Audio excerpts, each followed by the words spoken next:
Welcome to A Moment of Clarity. I'm your host, Jeremy Goodrich, and in these videos, I take one key piece of clarity that I gained from a conversation I had with a veteran real estate investor on our podcast, REI Clarity. Our investor in the episode today is Monick Halm, and the key piece of information that I took away is how to invest in real estate without owning property. We're going to dig right into it after this.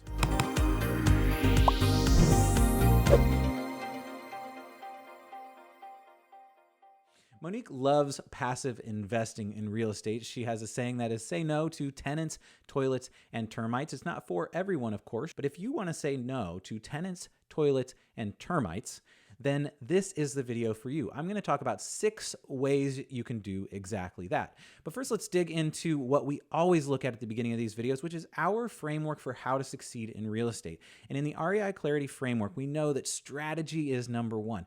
And there is nothing more strategy-oriented than deciding to go passive instead of actually investing physically in a property. So this is very much a strategy conversation that we're having today, and let's dig into it. All right, number 1. Wholesaling.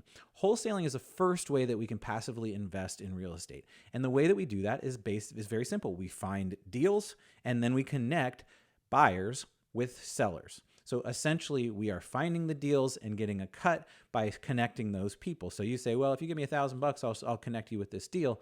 And you start to make that connection. That's the very simple explanation of wholesaling. So what is the pro? Well, no money needed. You can do this with nothing in your pocket and find a way to make money. And lots of people have done that very successfully. The con is that it takes a lot of time. You're looking for deals. You're looking for buyers. You're looking for sellers. All that takes a lot of time.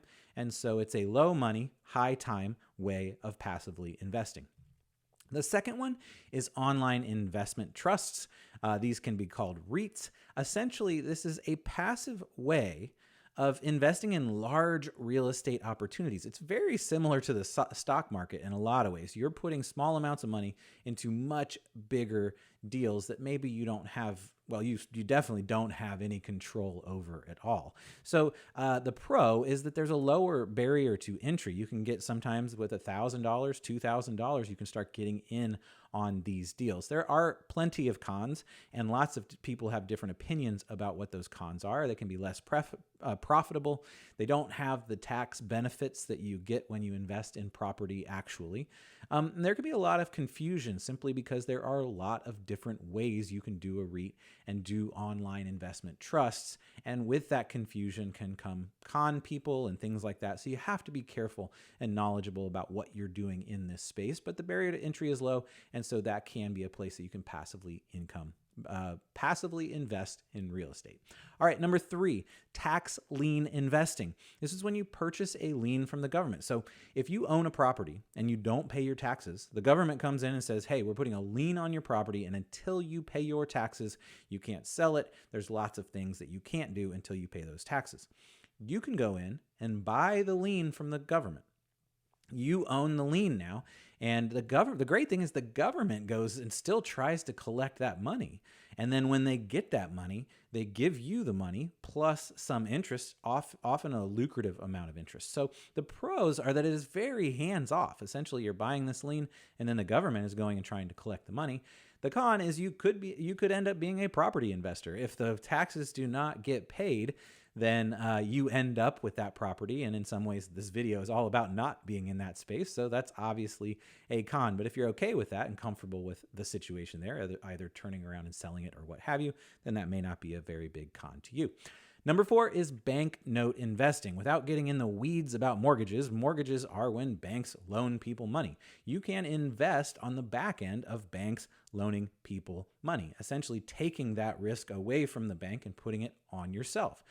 There's different ways to do that and different types of risk you're taking, whether it's a performing or non-performing note and so on. So you want to know what you're doing, but that is certainly a way to do it. A pro is that it is a long-term investment. You're picking up mortgages for the most part, although there's different kinds of loans you can pick up. So it's a long-term investment strategy. The cons are, of course, that borrowers could fail to pay, and so there may be a little bit higher risk there, but all these, things have some risk associated. You just have to decide on that. Okay, number 5, my personal favorite, the one I like to get involved in, is syndication. This is kind of crowdfunding for real estate. There are lots of different ways to do syndication, but essentially, a few people, a group of people, get involved financially with a specific real estate deal. An example would be a large multifamily apartment complex, a 400-unit apartment complex. The folks who are actually doing the buy and going to follow through with all the things that are happening go out and find people who will invest in the deal and make financial agreements with them. That is syndication at its most basic. The pros are that there is a big potential, very profitable element to syndication. You can make very good money off of syndication if you get in on the right deal, of course. The cons are that there is a fairly high barrier to entry. The lowest number for the most part is around $50,000, and most of the time $100,000 is where you're going to need to start to really be profiting and connecting with these deals. So pretty high financial barrier to entry, but also a high potential money-making scenario. So that is the fifth one. Finally, number 6 is private money lending. So this is simply when you take your money and you go to an investor and connect with them on the investment deal, and you give them their money and they invest it in whatever it is. They could be doing flips. That could be a big apartment complex.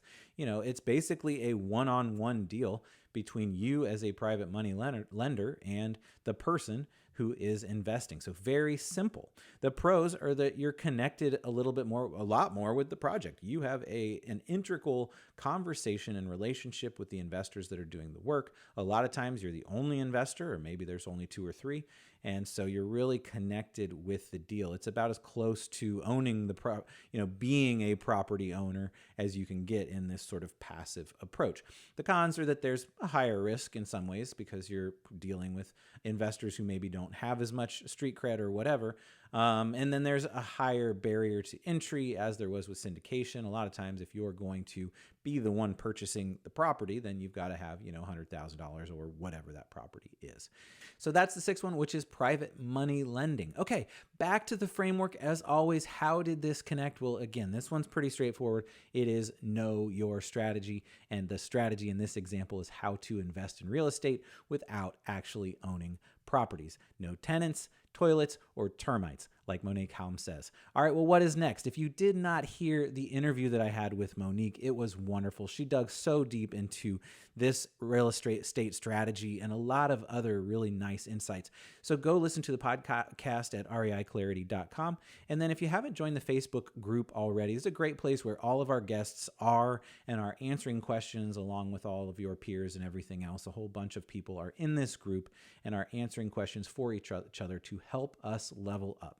All right, until the next time, here's to clarity that leads to financial freedom faster.